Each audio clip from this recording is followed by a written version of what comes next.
kalau pesannya itu di sini kan kalau pesan akan menyenangkan pembaca. Jadi kalau pesannya rutin atau baik menyenangkan atau tidak. Jadi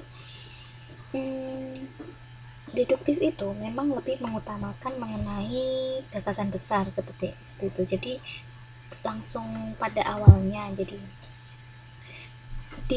ditaruhnya di awal gitu. Jadi tujuannya ya dia lebih mengutamakan apa ya, sebuah gagasan besar seperti itu.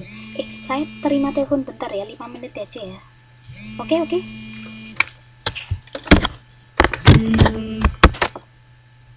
Halo ya, Ibu. Iya, waalaikumsalam.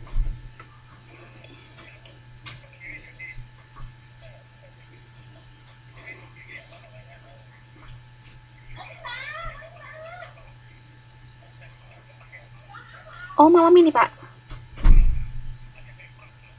Masih tuh Pak, masih siapa ya? Kalau kalau yang Pak Mo itu dia cuma PPT saja itu Pak. Gimana itu Pak?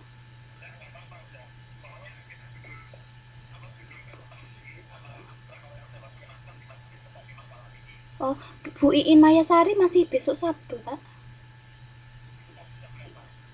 Aduh, Sylvia jam berapa ya? Hmm, karena mau dicetak ya. Beberapa sudah ada Pak. Pak Warsito belum, masih besok Senin Pak Warsito. Pak yang sudah ada. Pak siapa lagi ya? Hmm, gimana tuh Pak? Yang itu juga dimasukkan juga Pak. Untuk apa Pak? Random itu ya Pak?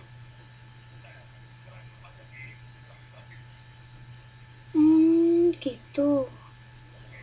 Oh iya Pak.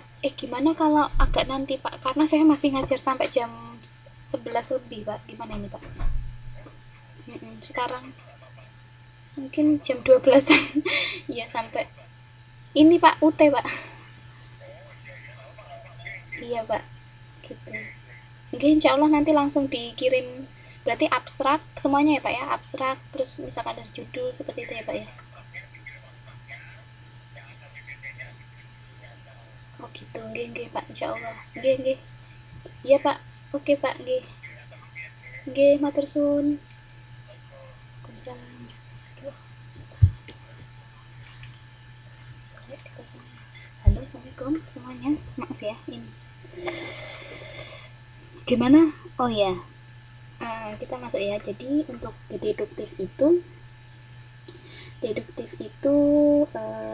ini ya, gagasan besar dari umum ke khusus gitu ya Pak ya. Terus kemudian ada lagi di induktif. Induktif itu jadi kita ini kan di sini kan mengutamakan sebuah rincian seperti itu ya. Jadi memang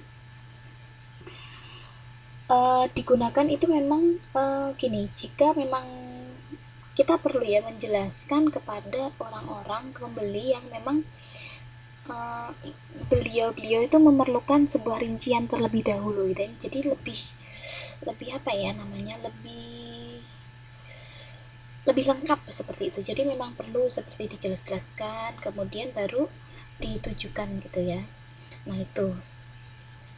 Nah, kalau di sini itu kemudian kita melihat bahwa ternyata itu deduktif itu memiliki kelebihan. Ya, ketika deduktif itu memiliki kelebihannya apa sih gitu kan? Kelebihan deduktif sendiri ini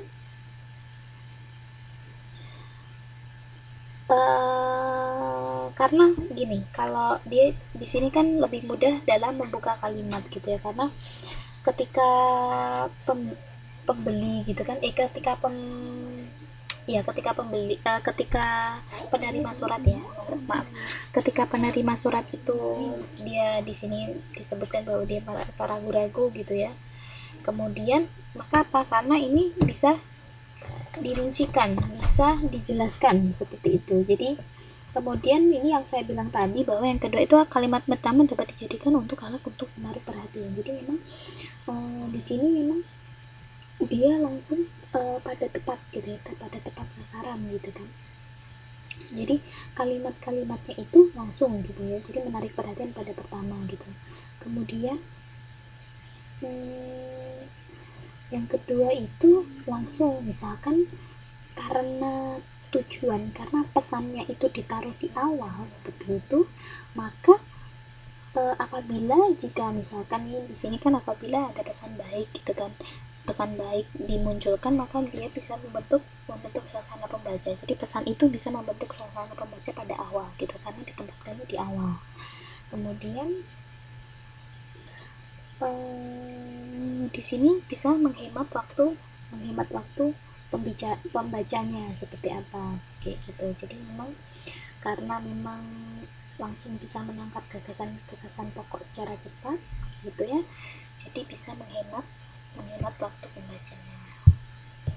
Kemudian kita menuju ke contoh-contoh ya. Jadi sekarang karena kita ini harus membahas, kita memberikan contoh-contoh untuk yang surat bisnis ya, yang sifatnya biasa di surat bisnis gitu. Satu, sekarang itu kita bahas tentang surat klaim rutin. Jadi surat klaim itu adalah surat yang meminta untuk penyesuaian. Jadi ketika penulis surat minta untuk seseorang pada seseorang yang dapat memenuhinya gitu. Jadi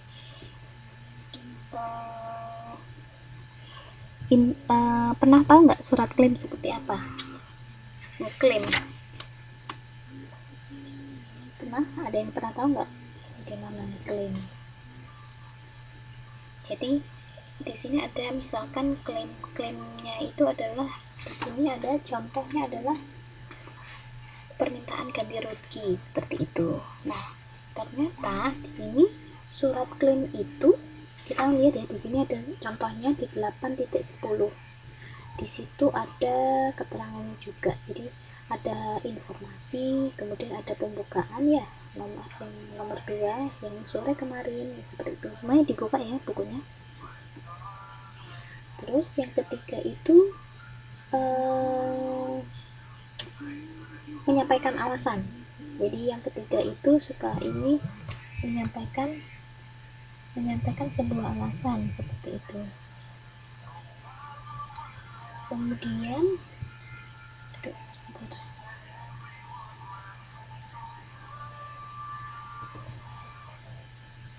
Kemudian setelah itu yang keempat kita melihat itu ada menyatakan secara langsung. Jadi kita harus menyatakan secara langsung informasi. Ini contoh surat klaim ya, sesuai dengan kesepakatan kita seperti itu. Kemudian dia dilanjutkan dengan rincian ya, yang nomor 6. Kemudian dia menyampaikan permintaan, kita lihat ya, nomor 7. Nah, ini untuk keluarga kecil water heater itu bisa mencukupi, tetapi untuk keluarga besar, nah seperti itu. Ini adalah salah satu contoh surat klaim ya, surat ini ngeklaim seperti itu. Jadi karena ukuran kapasitas, jadi dia seperti klaim itu bisa jadi komplain juga bisa. Jadi ketika ingin mengkondisikan sesuatu seperti itu ya. Kemudian langsung penutupan itu adalah dengan menggunakan ungkapan klise seperti itu. Nah, di sini kita melihat bahwa surat klaim itu ada surat rutin ya. Jadi ada surat rutin dan surat klaim persuasif. Nah, kan di sini ada surat klaim itu ada surat yang rutin dan surat klaim persuasif. Kalau yang klaim rutin itu dia sudah ada jaminan gitu ya, sudah ada kontraknya. Nah, kalau misalkan surat klaim persuasif itu adalah surat yang dipenuhi dengan syarat setelah ada penjelasan atau pemberian sebuah penjelasan seperti itu. Nah, ini nih ya, ini kan kita ngelihat bahwa syarat-syarat surat klaim adalah permintaan ditempatkan pada kalimat pertama. Tadi kita melihat ya bahwa ada menyampaikan permintaan di nomor 7 itu, kemudian dengan rinci dan mendukung permintaan. Jadi ini tadi kan contohnya misalkan